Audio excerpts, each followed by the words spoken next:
إن الحمد لله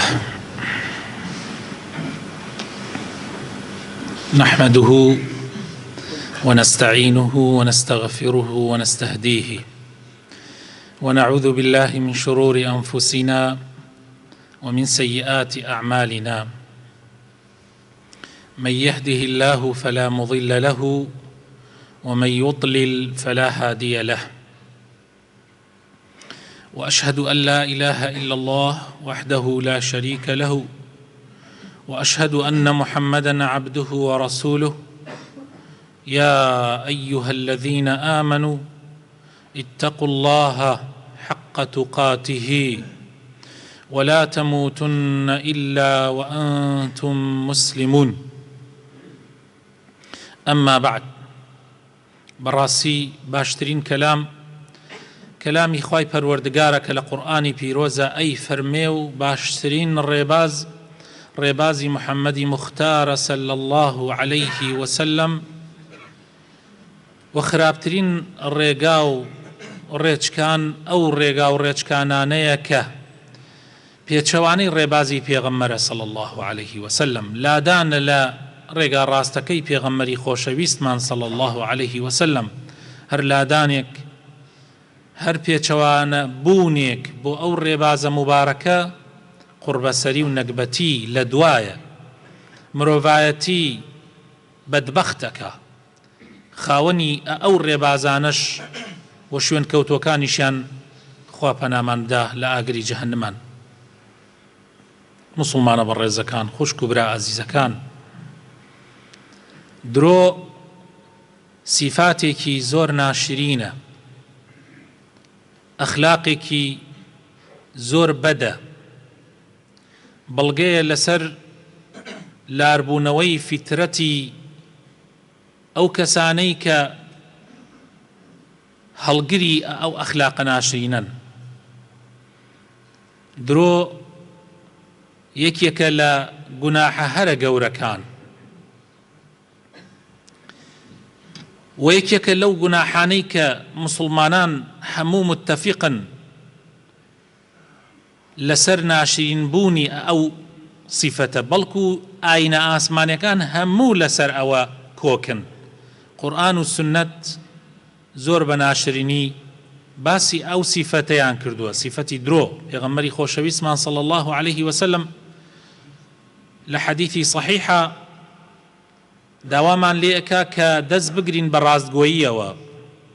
چونکە ڕاستگۆیی ئینسان ڕێنمایی ئەکا بەرەو چاکە و چاکەش ئینسان ڕێنمایی ئەکا بەرەو بەهەشت و بەردەوام ئینسان کەسی ڕاستگۆ لەسەر ڕاستگۆیی بەردەوام ئەبێ هەتا لای خوای تەعالا بە ڕاستگۆ ئەناسرێ. و پێغەمبەر ئەفەرمێ صلی الله عليه وسلم ئامان ئاگادار بن، وریا بن، خۆتان بپارێزن لە درۆ، چونکە درۆ ئینسان هیدایەت ئەدا و ڕێنمایی ئەکا بۆ خراپەکاری و خراپەکاریش ئینسان ڕێنمایی ئەکا بۆ جەهەنەم، بۆ ئاگری جەهەنەم. و بەردەوام کەسێک درۆ ئەکا هەتا لای خوای پەروەردگار بە درۆزن ناوی ئەژمێررێ. خوا پەنامان بدە. ئەوەی کە ڕوخسەتی پێدراوە لە ئاینی پیرۆزی ئیسلامە لە درۆکردن تەنها لە سێ شوێنایە کە پێغەمبەر صلی الله عليه وسلم ئاماژەی پێکا لە حەدیثی صحیحە. درۆکردنی نێوانی ژن و مێرد بەوەی بە یەکتری بڵێن ئەم بە ئەو بڵێ من تۆم زۆر خۆشەوێ، ئەویش بە ئەو بڵێ بە پێچەوانەوە. ئەگەر خۆشەویستیەکەیش زۆر نەبێ ئەتوانن دەری بڕن بۆ ئەوەی خێزان زیاتر پتەو بێ، بنەمای خێزان زیاتر پتەو بێ.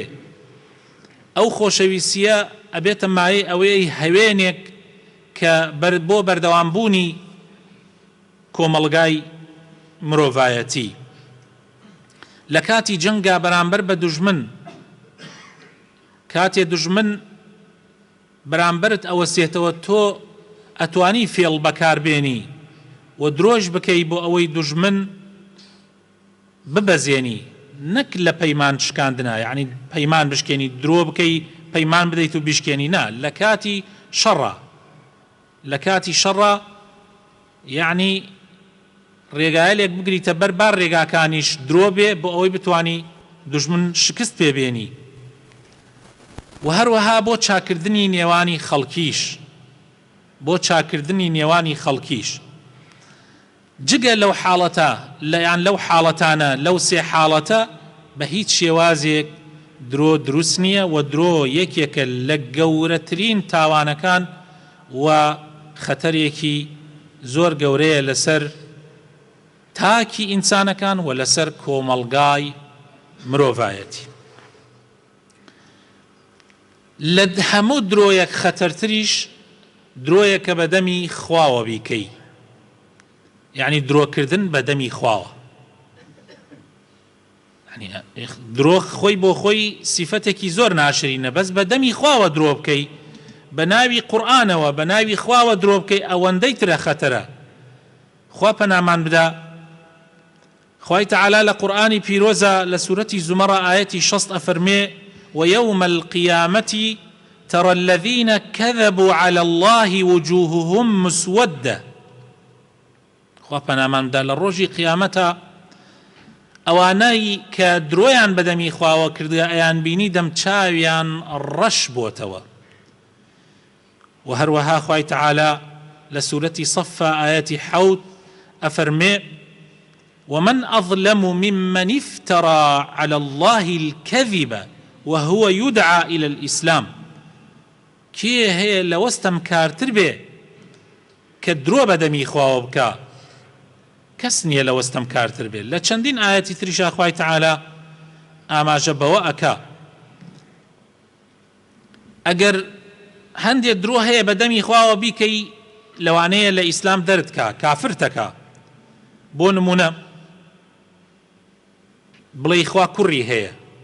وەکو نەسارا یان بڵێ خوا هاوڵی هەیە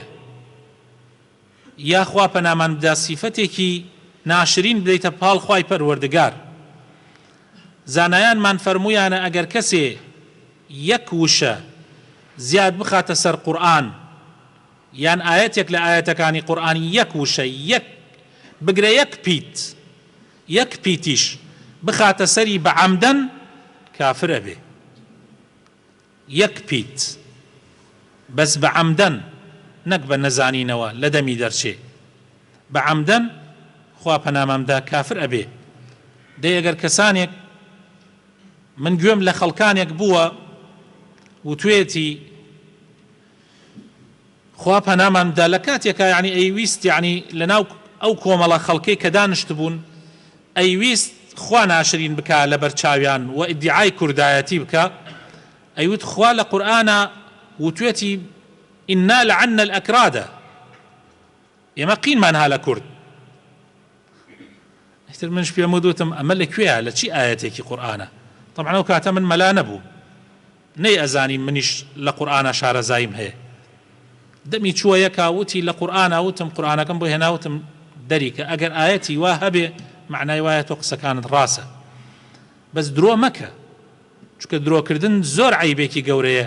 وەلە وەش گەورەتر و خەتەرتر تۆ لەوانەیە نەزانی پێی کافرە بی ئەوەیە درۆ بە دەمی خواوە بکەی شتێک بە دەمی خواوە هەڵبەسی زۆر خەتەرە برا بەڕێزەکانم ئەبینینەوە لەم لاولەولا خەڵکانێک لەبەر گەرمکردنی مەجلیس لەبەرەوەی خەڵک پێیان پێ بکەنێ درۆ بە دەمی خواوەکەن یاری بە ئاەتەکانی قورئانەکەن یا دوعاءەکەن دوعاکان بۆ گاڵتە و گەپ وەکو لە هەندێک کورتە ڤیدۆی فەیسبووک و یوتیوب و ئەمانەیە هەیە خوا پەنامان بدە ئەوە ئەگەر ئەو کەسانەی ئەو ئیشە ئەکەن بەخۆیان بزانن لە ئیسلام دەریانەکە بەڕاستی هەروەها لەو درۆیانەی کە زۆر خەتەرە درۆکردن بە ناوی پێغەمبەرەوە صلی الله عليه وسلم خۆشەویستەکانم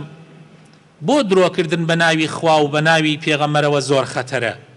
چونکە ئایینی پیرۆزی ئیسلام سەرچاوەی یعنی ئایینی خوا پەیامی خوا سەرچاوەکەی قورئانە و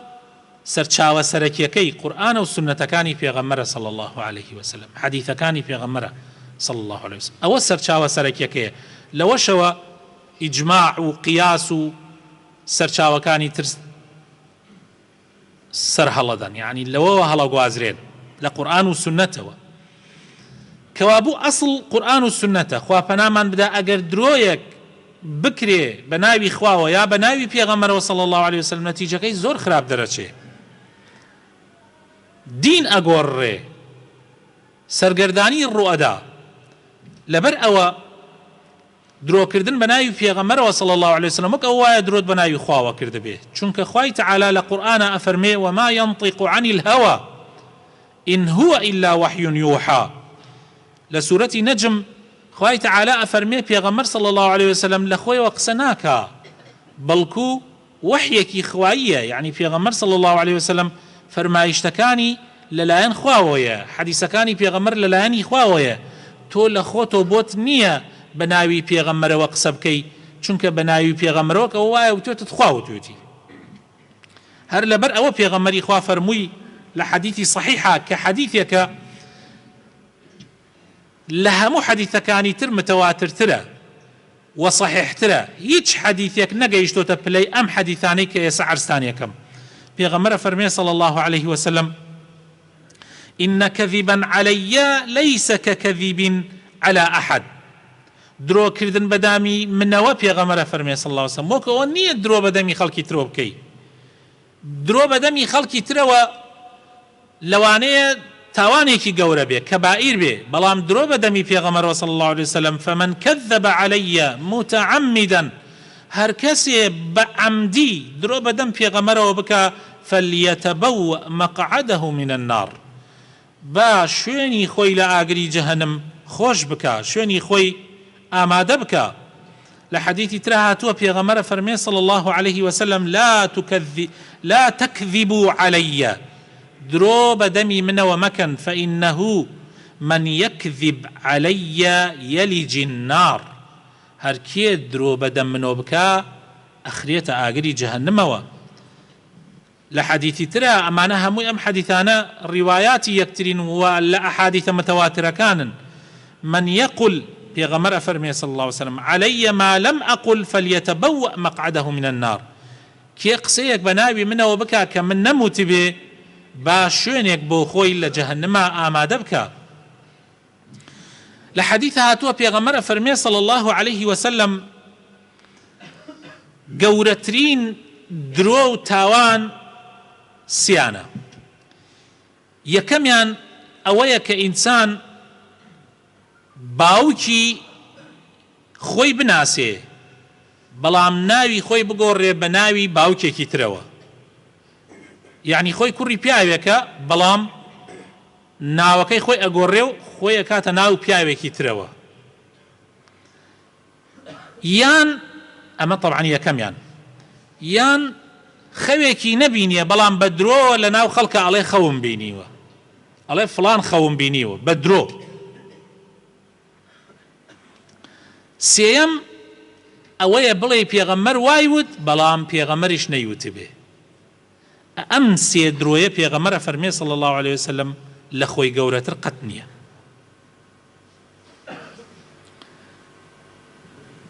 لە حەدیثە هاتووە پێغەمبەرە فەرمێ صلی الله عليه وسلم لە آخر زمانە کۆمەڵە خەڵکانێک پەیا ئەبن دەجالن، درۆزنن، هەندێک قسەتان بۆ ئەگێڕنەوە کە نە باو باپیرانتان بیستویانە نەخۆشتان بیستوتانە، بە ناوی خوا و بە ناوی پێغەمبەری خواوە قسە ئەکەن. ئامان ئاگاتان لیان بێ فەئیاکم وئیاهم، ئاگاتان لیان بێ ئەوانە نزیکیان نەبنەوە، دوایی گومڕاتان ئەکەن و سەرتان لێ تێک ئەدەن و تووشی ئاژاوە و فیتنەتان ئەکەن. ئەوەیە خۆشەویستەکانم کە ئەمڕۆ لە هەر کەناڵێک و تەماشاکەی خەڵکانێک پەیا ئەبن بە کەیفی خۆیان درۆ ئەکەن بە ناوی خوا و بە ناوی پێغەمبەری خواوە صلی الله عليه وسلم، لە خوا ناترسن، ئەیانەوێ شەریعەتی خوا بگۆڕن بە کەیفی خۆیان، بە گوێرەی ئارەزووی خۆیان، بە گوێرەی ئارەزووی دەسڵاتدارەکانیان، حزبەکانیان ئەیانەوێت دینی خوا بگۆڕن، خوا ئەمەی قەت پێ قبوڵ نییە. هەر کەسێ هەوڵ بدا دینی خوا بگۆڕێ ڕوڕەش ئەبێ ئاگامان لێی بێ ئێمەی مسلمان بزانین کە دینی ئێمە بریتیە لە قورئان و لە سونەتەکانی پێغەمبەری خۆشەویستمان صلی الله عليه وسلم و دەستیشی پێوە بگرین و ئاگامان لێی بێ و هەوڵ بدەین شارەزاییمان هەبێ لە قورئان و شارەزاییمان هەبێ لە حەدیسەکانی پێغەمبەر صلی الله عليه وسلم بە پێی توانە ئەگەر لە شتێکی شاخۆمان شارەزاییمان نەبوو یان نەخوێنەوار بووین یان ئەگەر نەخوێنەوار بووین با بچینە خزمەتی ئەو مامۆسایانەی کە سقەمان پیانە متمانەمان بە دینیان هەیە ئاگامان لێی بێ خەڵکانێک لەوانەیە پەیا ببن دوور نییە عەمامەی سپیش بەسەریانەوە بێ جوبەی مەلایەتیشیان لەبەرا بێ بەڵام فێڵباز و درۆزنن دین فرۆشن ئەبێ ئاگامان لێیان بێ کەوابوو علم و زانیاری مەرج نییە ئیلا عەمامەی سپی و جوبە کێشەی ئومەتی ئێمە لە دێر زەمانەوە تا ئێستا ئەوەیە هەموو کار بەدەستێک هاتووە توانوێتی ملەتەکەی خۆی ژێرچەپۆکە بکە بە مەلایەلێک زانایەلێک کە خۆی دروستیانی کردووە و عەمامەی سپی و جوبەی خستو کردوتە بەریان ئیتر بەوە خەڵکی خەڵەتاندووە ئەوان فتوای جۆرا و جۆریان بۆ خەڵک داوە ئەوانیش بۆ خۆیان بەسەر سەروەت و سامانی ئەو خەڵکەوە ئەلەوەڕێن داواکارم خوای تەعالا بخاتە ناوە جوانەکانی خۆی ڕەحمان پێ بکە هیدایەتمان بدە نوری ئیمان بخاتە دڵەکانمانەوە بەردەواممان بکات لەسەر دیندارێتی شارەزامان بکە لە دینەکەی خۆی یا ڕەبی ئیسلاحی حاڵمان بکەی یا ڕەبی خوایە شیفای نەخۆشەکانمان بدەی یا ڕەبی ڕەحم بە مردوەکانمان بکەی هیدایەتی گەنجەکانمان بدەی یا ڕەبی خوایە ماڵ و مناڵمان مەحفوظ کەی لە هەموو فیتنەیەک و لە هەموو ئاژاوەیەک یا ڕەبی خوایە کاربەدەستانمان ساڵح بکەی یا ڕەبی خوایە کوردستان لە هەموو مصیبەتێک لە هەموو دووبەرەکیەک لە هەموو تەفریقەیەک بە دوور بگری یا ڕەبی قسەی حەق بخەیتە سەر زمانی مامۆسایانمان زانایانمان یا ڕەبی خوایە وایان پێ بکەی کە بتوانن دینەکەی تۆ وەکو خۆی باز بکەن یا ڕەب العالەمین ئامین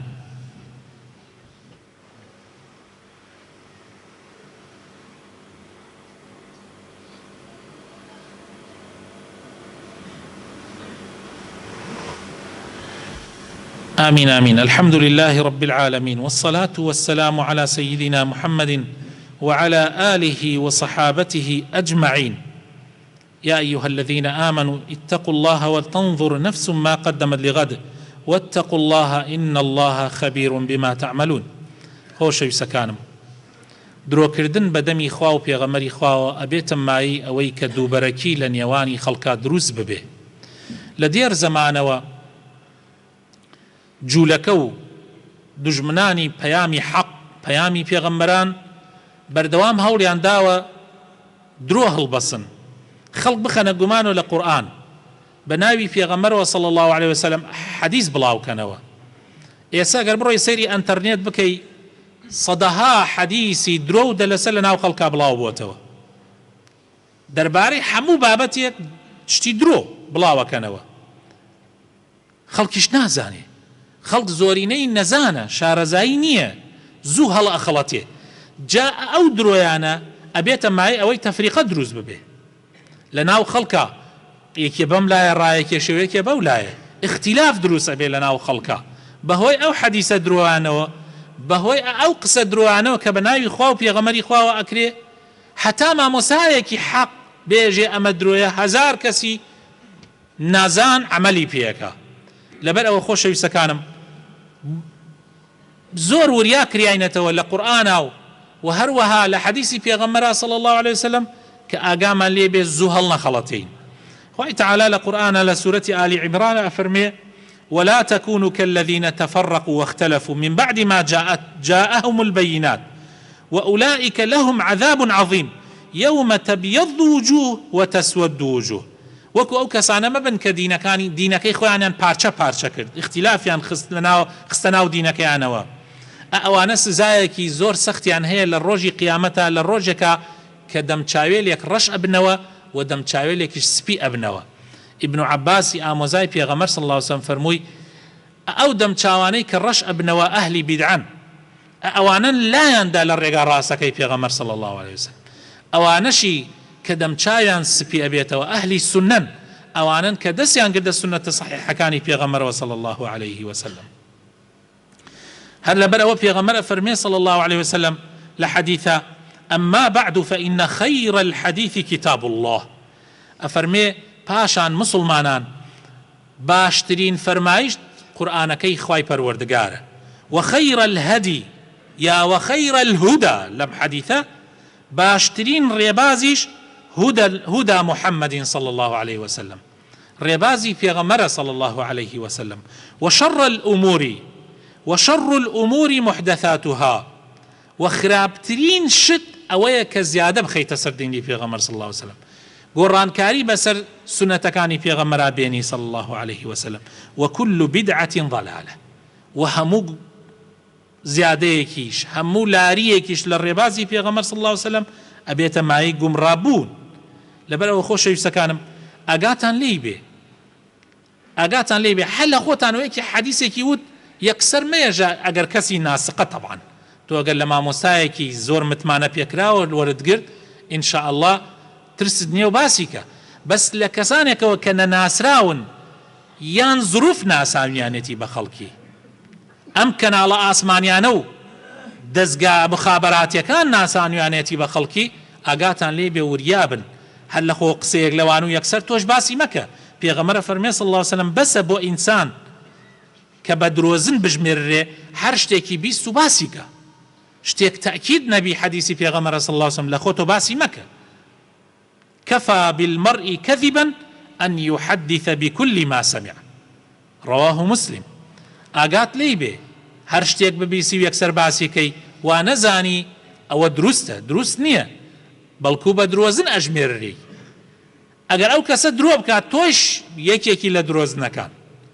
بۆیە قسەکان کە ئەیبیسیتەوە تەکیدی لەسەر بکە ئێمە لە زمانی ئەنتەرنێت و تۆڕە کۆمەڵایەتەکان و کەناڵە ئاسمانیەکان و ئەم هەموو ڕادیۆ زۆرە و ئەم هەموو کەناڵە زۆرە ئەبێ زۆر ئاگامان لە خۆمان بێ زۆر ئاگامان لە خۆمان بێ دینیش مەسئلەیە ئاسان نییە ئێستا ئێوە کە ئەچنە بازاڕ واللهی شتی باش نەبێ نایکڕن شتێک ئەگەر بزان ئەبێتە مای نەخۆشی نایتێریتەوە بە ماڵ و مناڵەکەت ئەی قەینا ئەی دینەکەت ئەی بۆ شتە دنیایەکان خواردەمەنیەکان هەڵێ بژێری باشەکان دێنی شتە نەخۆشی و پیسەکان نایەری ئەی باشە قەینا بۆ دینەکەت بۆ هەڵ نابژێری دین لە کەسێ وەربگرن متمانە پێکراو بێ لە کەسی بێ متمانە وەری مەگرن و مەشخەڵەتیان کەسێ لە تەلەڤیزۆن زۆر دەرچوو ئیتر ئەمە عالمە و کەسی عەمامەی سپی بەسەرەوە بوو عالمە عالم بەوە نییە عالم بەوەیە کە عمل بە علمەکەی بکە ئەو علمەی وەری گرد بێ عملی پێ بکە زۆر کەس هەیە زۆر عالمە شەیتانیش زۆر عالم بوو بەڵام عملی پێ کرد ئەگەر کەسی عملی بە علمەکەی نەکرد تۆش دینی لێ وەرمەگرە ئەوە جێی متمانە نییە إن الله وملائكته يصلون على النبي يا أيها الذين آمنوا